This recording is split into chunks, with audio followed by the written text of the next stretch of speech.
Tyson Fury. Good evening. Guten Abend. Thank you so much for talking to Bayloric TV. No problem. It's been one of the most requested interviews to hear you on Bayloric TV. The amount of fans you have, Tyson, is unbelievable. And so we're here now talking. So how you been? I've been good. I've been warned. I'm on my final warning. Yep. No more abrupt language. No more doing what Tyson Fury does, or else I'll be banned from boxing. So you're going to see a new approach to Tyson Fury in the future, and hopefully a better approach and a better lease of life from me. Not all the fucking and blinding. Whoops, sorry. But just a more cleaner shaven, trying to do things more sensible.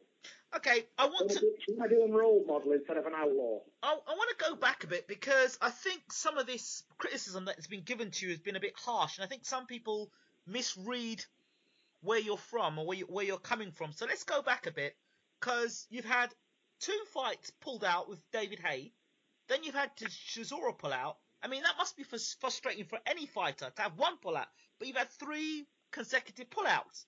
I mean, yeah. How do you keep it together?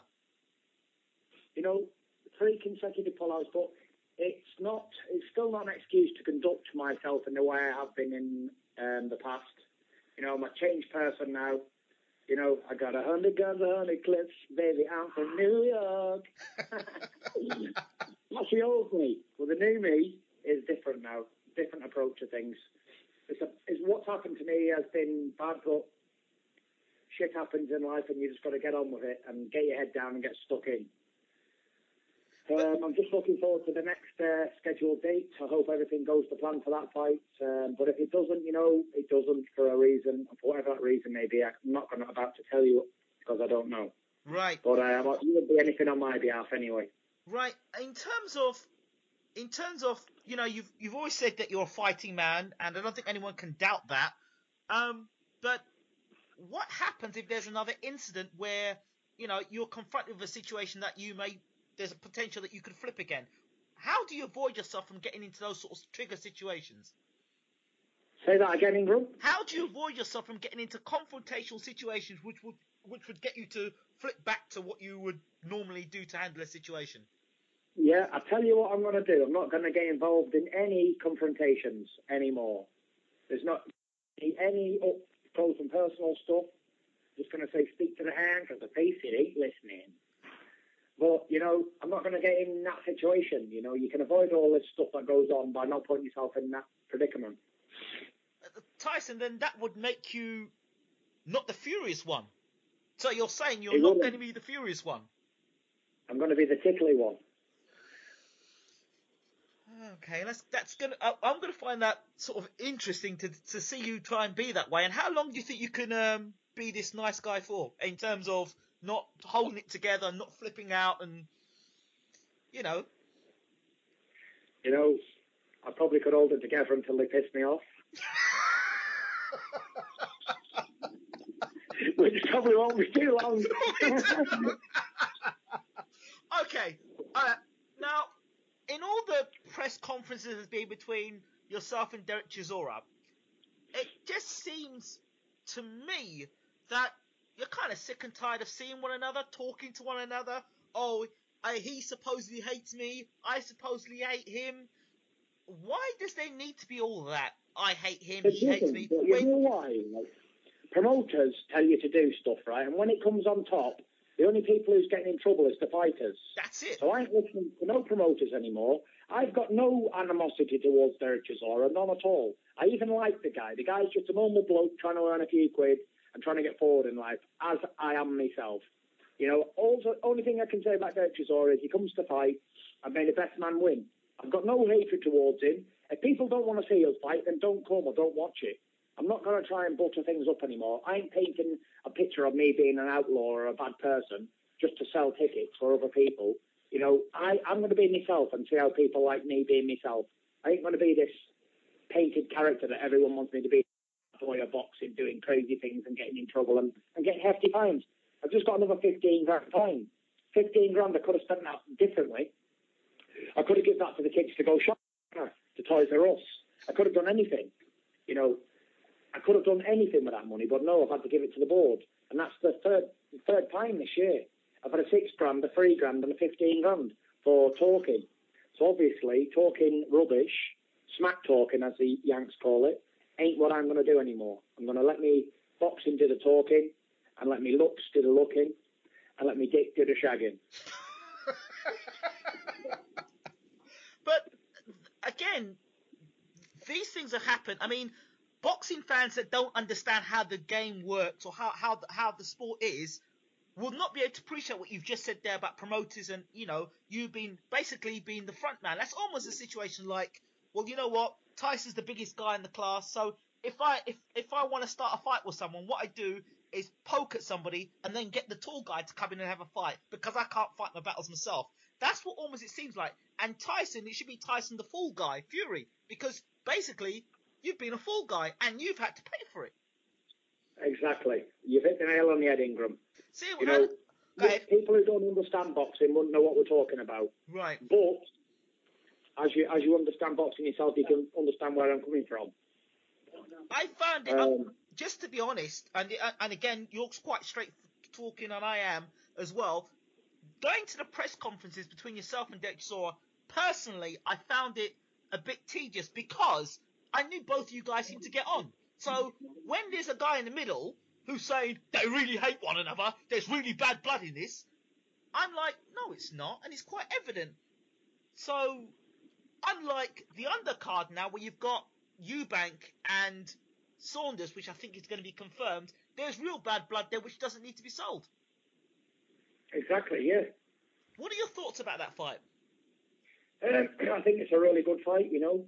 Billy Joe's the champion, and a fighter that can usually pull things out of the bag every time. Right. As like enough. But then again, Eubanks Jr. is the up-and-comer, isn't he? He's got a point to prove.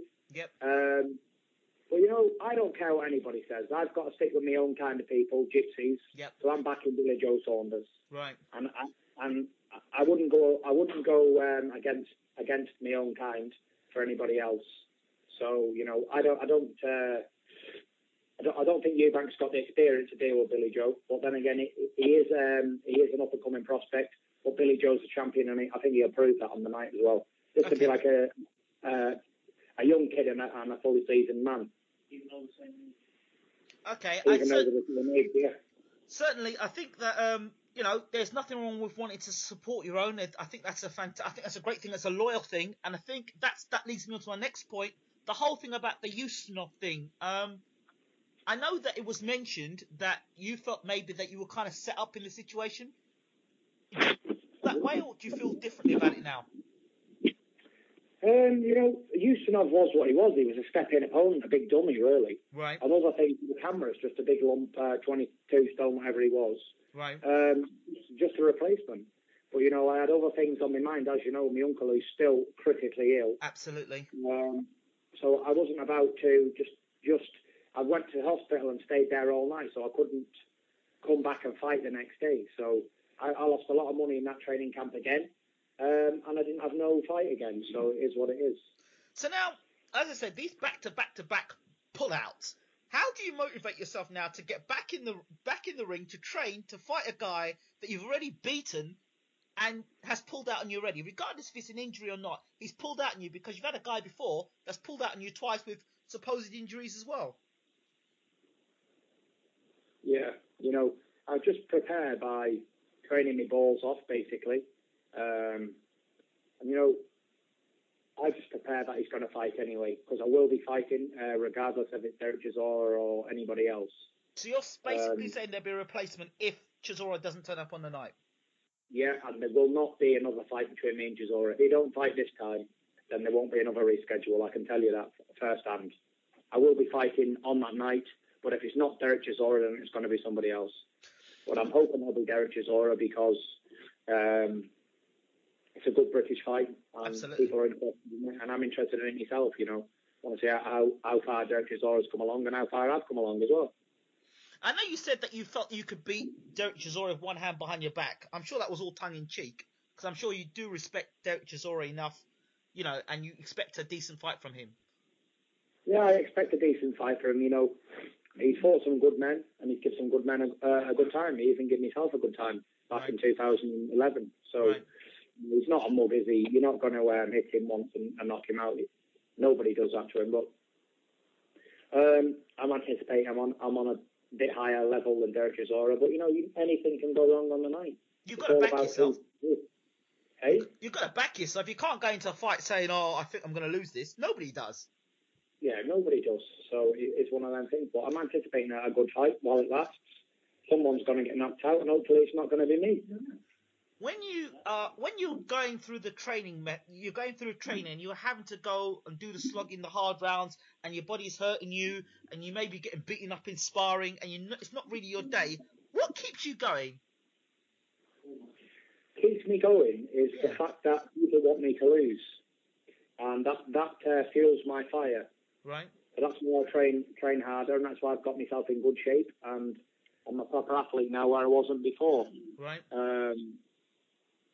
That's what drives me, and not only to prove people wrong, but to prove that I can be the best heavyweight in the world. When I get back to Derek Chisora, I'll be mandatory for Klitschko, and then I'll show you. What do you think it takes to be world heavyweight champion? Not just a world heavyweight champion that has one defense of the title and gets knocked out, but that holds the title on for years to come and have a real legacy. What do you have to do, Tyson Fury? I tell you what you have to be. You have to be one badass motherfucker like me.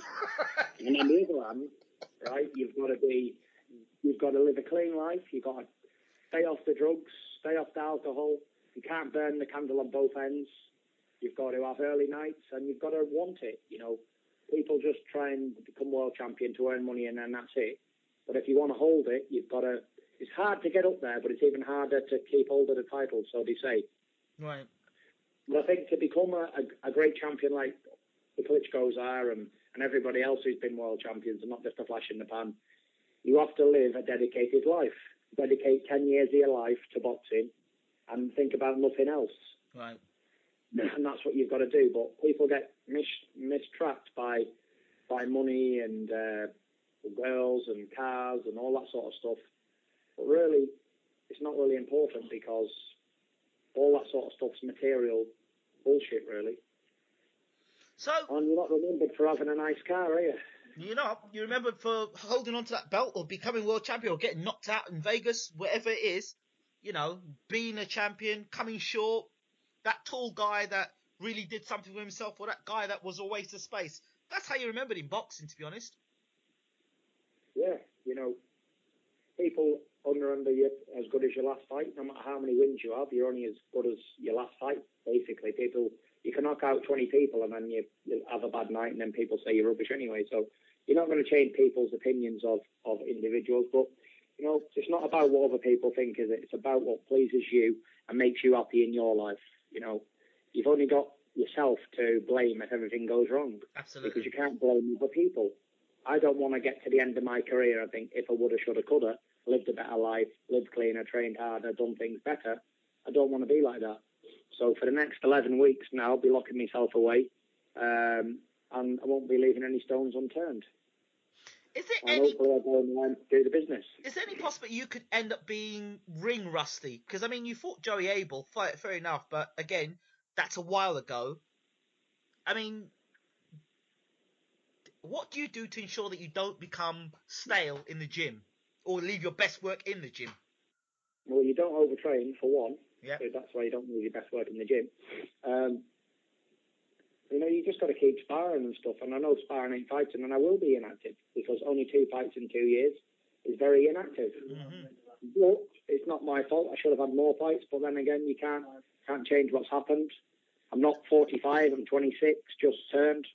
And I've got a long time left in boxing. I won't be taking anything that's risky when I'm not prepared. As long as I've prepared well, I've no excuses. I can fight anybody. But what I want really is the chance. Okay. I fought these eliminators and all this, and people's getting title shots before me. But it's one of them things. I just hope that I don't get froze out of boxing. And I hope that I get my shots. one of the areas that people would say would say to you, and your loyalty to Mick Hennessy has been commendable, because there's been a lot of fighters that have left Mick down the years, and I know how loyal a man you are, and Peter himself as well has spoken about this on numerous occasions. But has it ever gone through your mind that maybe if you went to have an American promoter, that you could get that title shot quicker? Maybe if I woulda, shoulda, couldas, but I started out with Mick Hennessy. He believed in me from the beginning. Right. So I didn't think it was right to leave him when he was on his way down, type of thing, when he lost his TV contract. So that's why I stuck with him. But, Mick has delivered world title fights for people before. So there's no doubt in my mind that he can get a world title shot for me. Ideally, to fight for the World Heavyweight Championship, who would you really want to fight? If you could say one guy you could fight for the World Heavyweight Championship, now, it doesn't have to be a Klitschko, who would it be? Deontay Wilder. And why? Because we're both two undefeated giants, young, and Britain's hottest prospect against America's hottest prospect. And that would sell in any country in the world. People would be interested. It's a British-US showdown between two Goliath heavyweights. And that's what the world loves to see, big heavyweights knocking lumps off each other. So in that case, then, could you see Deontay Wilder beating Bermane Stiverne? I hope Deontay Wilder beats Bermane Stiverne, but, you never can tell because it's heavyweight boxing. Yep. I heard from Bermane Stiverne today, and the purse bids are out for October the 1st. So people are saying the fight might not be until January, so it'll be a bit of wait for that fight, I guess. Yeah, I don't think that fight's going to happen because Don King doesn't have any dates, and it's definitely a TV fight. Right. So I think there could be something else going on in the background that people don't know about. Interesting. I just don't think it's going to happen. Look how long it took him to put Stiverne Ariola on. Yeah. A long, long time, like 5 or 6 rescheduled dates.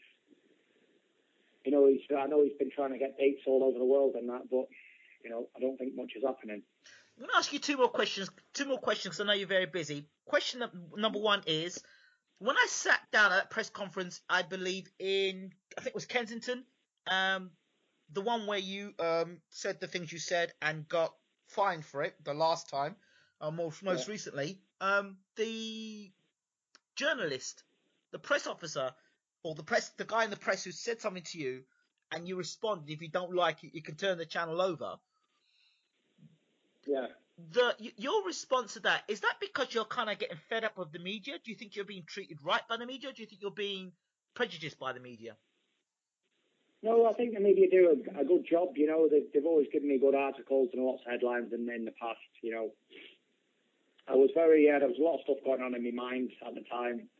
I didn't really care what was going to happen to me. I wasn't thinking of the punishments of my actions. And I got punished for them. And, I learned my lesson, and hopefully I don't do it again. But I've got nothing against any of the journalists. If they write stuff, they write it. If the people like me, they like me. If they don't, they don't. I'm not really too honest, to be honest. But I only want them to write the truth, what they see. So you can't make everybody love you, but then again, at this time. And finally, charity. Now, there's a lot of work I believe you do, and it's not spoken about what you do. And Peter revealed to me during our interview that when you called the police to control, they said they looked at your the work that you do with charity quite favourably, and they saw a different side of you. I'm only asking this question because it's nice for people to see another side of you. How much does charity mean to you, Tyson?